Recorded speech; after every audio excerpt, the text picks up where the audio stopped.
Hello, আসসালামু আলাইকুম viewers. আর একটি নতুন ভিডিও নিয়ে আপনাদের সামনে উপস্থিত হলাম। আজকের ভিডিওতে মূলত আমি আলোচনা করব মুরগির বাচ্চায় যদি খাবারের রুচি কম থাকে, খাবারের রুচি বৃদ্ধি করতে কী করণীয় বা কী ওষুধ ব্যবহার করবেন।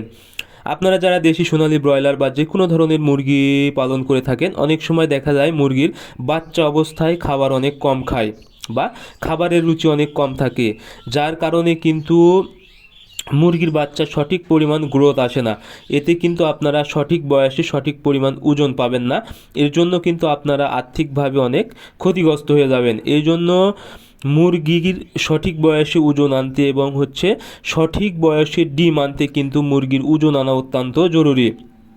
সেক্ষেত্রে মুরগি যেন সঠিক পরিমাণ খাবার খায় বা খাবারের রুচি যেন সবসময় ঠিক থাকে, সেদিকে অবশ্যই খেয়াল রাখতে হবে। এখন আপনাদেরকে বুঝতে হবে আসলে মুরগির খাবারের রুচি কমে যাওয়ার কারণ কি বা খাবার কম খাওয়ার কারণ কি। যদি কোনো কারণে মুরগি অসুস্থ হয় বা যে কোনো ধরনের রোগে আক্রান্ত হয়, সেক্ষেত্রে এমনিতেই মুরগি খাবারের রুচি কমে যাবে বা মুরগি খাবার কম খাবে। সেক্ষেত্রে অবশ্যই আপনারা মুরগির রোগ অনুযায়ী ট্রিটমেন্ট করে দিবেন। আর রোগ ছাড়াও কিন্তু অনেক সময় মুরগির খাবারের রুচি কম থাকে। এর জন্য সর্বপ্রথম আপনাদেরকে অবশ্যই মুরগির বয়স যখন 6 দিন, তখন কিন্তু আপনারা জিঙ্ক ব্যবহার করবেন। জিঙ্ক ব্যবহার করবেন 3 মিলি 1 লিটার পানিতে একবেলা করে 5 থেকে 7 দিন যদি ব্যবহার করতে পারেন, তাহলে কিন্তু মুরগির খাবারের রুচি কমবে না, বরং মুরগির খাবারের রুচি ঠিক থাকবে এবং মুরগি কিন্তু অনেক ভালো খাবে। এজন্য অবশ্যই আপনারা এই ভিটামিন ওষুধটা অর্থাৎ জিঙ্ক আপনারা 3 মিলি 1 লিটার পানিতে 6 দিন বয়স থেকে 12 দিন বয়স পর্যন্ত দিবেন এবং প্রতিনিয়ত অর্থাৎ 15 দিন পর পর নিয়মিত 3 থেকে 4 দিন কিন্তু আপনারা এই জিঙ্ক খাওয়াতে পারেন। এতে কিন্তু মুরগির খাবারের রুচি কমবে না এবং খাবারের রুচি কিন্তু ঠিক থাকবে। এরপর আরেকটি কারণ, সেটা হলো আপনারা অনেক সময় দেখা যায় মুরগির বাচ্চা বা যে কোনো ধরনের মুরগিকে আপনারা বাসি খাবার দেন, অর্থাৎ খাবার রেখে দেন, সকালে দেন এবং একদম সন্ধ্যা পর্যন্ত বা সারা রাত রেখে দেন।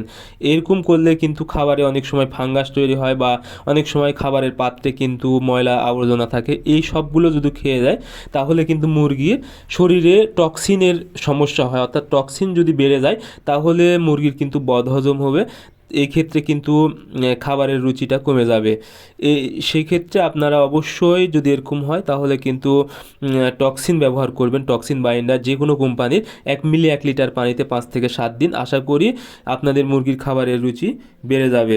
সো আপনারা দেখতে হবে যে আসলে খাবারের রুচিটা কী কারণে কমে যাচ্ছে, সেই বিষয় অনুযায়ী দেখে অবশ্যই সেরকমভাবে ওষুধ ব্যবহার করবেন। আশা করি আপনাদের মুরগির খাবারের রুচি ঠিক থাকবে। আর অবশ্যই আপনারা প্রতিনিয়ত তো জিঙ্ক ব্যবহার করতে পারেন এবং টক্সিন বাইন্ডার ব্যবহার করতে পারেন। আশা করি আপনাদের মুরগির খাবারের রুচি সবসময় ঠিক থাকবে এবং কোনো সময় খাওয়া কমাবে না।